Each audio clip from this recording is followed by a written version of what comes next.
Kilala mo ba siya? Sino ba si Knuckles? Let me explain.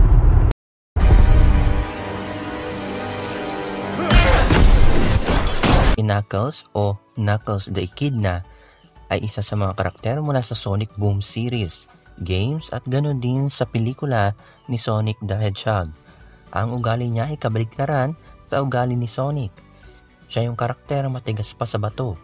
Pero pagdating sa kanyang abilidad at kapangyarihan, siya ay tinaguri ang malakas sa kanilang grupo. Hindi lang niya kaya sirain ang kahit ano, kaya rin niyang tiisin ang kahit anumang sakit.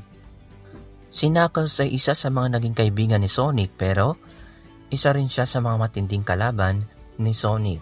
Minsan na rin kumampi si Knuckles kay Dr. Eggman pero yun ay dahil inutulang siya ni Dr. Eggman. At ito rin ang nangyari sa pelikulang Sonic the Hedgehog 2. Ngayon, alam mo na kung sino si Knuckles. Ano kaya ang mga katanungan na gusto mo ng kasagutan? Let me know in the comments down below and let me explain. Leave a like, subscribe my channel, push that bell. Ito ang M-Stream. Thanks for watching. Do I look like I need your power?